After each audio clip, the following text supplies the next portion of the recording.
काँग्रेसच्या माध्यमातून पनवेल येथे संविधान बचाव रॅली काढण्यात आलेली आहे आणि या रॅलीला महाराष्ट्र प्रदेश अध्यक्ष हर्षवर्धन सकपाळ उपस्थित आहेत। आपण त्यांच्याशी बोलूया। सर, रॅली काढण्यात आलेली आहे पनवेलमध्ये संविधान बचाव रॅली। राष्ट्रीय स्वयंसेवक संघाला नुकतीच 100 वर्ष झाली आहे आणि 100 वर्ष पूर्ण झाल्यानंतर आगामी काळात भारताचं संविधान हे बदलून त्या ठिकाणी बंच ऑफ थॉटच्या म्हणजे मनुस्मृतीच्या आधारावर या देशाची व्यवस्था निर्माण करावी हा भाजपचा एक कुटील डाव आहे आणि त्या अनुषंगानं हा डाव हाणून पाडण्याकरता आणि तमाम बहुजनांनी आणि या देशाच्या आध्यात्मिक परंपरेच्या सर्व पायिकांनी एकत्र येऊन संविधानाच्या संवर्धन आणि संरक्षणाचा पुन्हा एकदा नारा बुलंद करण्याच्या अनुषंगानं ही पदयात्रा निघालेली आहे। यापूर्वी भगतसिंगांच्या अभिवादन करून 28 सप्टेंबर रोजी नागपूर या ठिकाणून तर 2 ऑक्टोबर महात्मा गांधींच्या जयंतीला सेवाग्राम बापू कुटेपर्यंत आम्ही संविधान सत्याग्रह पदयात्रेचं आयोजन केलं होतं आणि त्यानंतर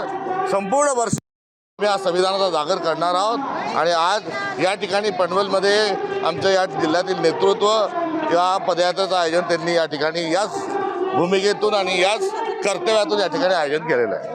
सर, सध्या आपण पाहतो की राज्यामध्ये दुष्काळ सर परिस्थिती आहे, ओला दुष्काळ आहे, सरकार जाहीर करताना दिसत नाही अशी तुमची मागणी? सरकारला शेतकऱ्यांना कुठल्याही प्रकारची मदत करायची नाही। हाताच्या कंगणाला आरसा कशाला? सर्वदूर पाऊस पडलेला आहे, पिकं नष्ट झालेली आहे आणि अशा परिस्थितीत थेट शेतकऱ्यांना मदत करण्याची भूमिका ही सरकारने घ्यायला पाहिजे। मात्र सरकार हा ना सर्वेक्षण करत आहे, ना केंद्राकडे कोणता अहवाल पाठवत आहे, ना केंद्र कोणतं मदत देत आहे। त्यामुळे केवळ शेतकऱ्याच्या तोंडाला पानं पोचण्याचं काम हे या निमित्तानं सुरू आहे। मात्र आम्ही हेक्टरी 50,000 रुपये अनुदान स्वरूपामध्ये शेतकऱ्यांना मदत घेतल्याशिवाय स्वस्त बसणार नाही। हा राजकीय पक्षाच्या नात्यानं आमची असणारी भूमिका आहे आणि सोबतच कर्जमाफी देखील आमच्याकडून आम्ही करून घेण्याकरता भाग पडू ही देखील आमची भूमिका आगामी काळातील राहणार आहे। सर, तुम्ही काल बोललात की महाविकास आघाडीमध्ये नवा भिडू नको, मनसेला विरोध आहे आपला? महाविकास आघाडी ही 2019च्या विशिष्ट राजकीय पार्श्वभूमीवर तयार झाली आणि त्या ठिकाणी 3 पक्ष एकत्र येऊन भाजपला थांबवण्याचं काम केलं।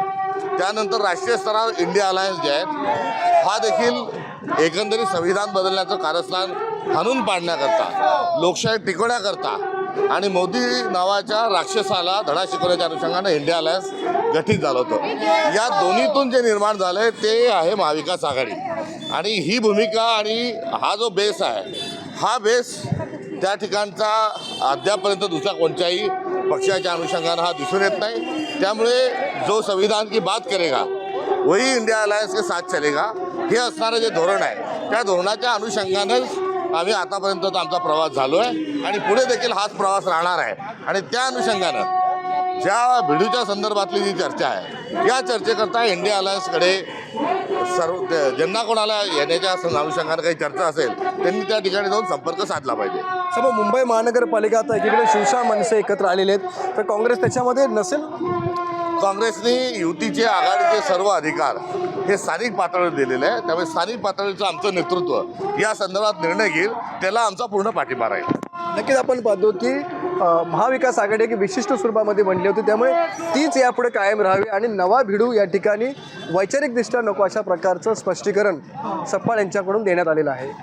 विनायक पाटील, एबीपी माझा, पनवेल, नवी मुंबई। एबीपी माझा, उघडा डोळे बघा नीट।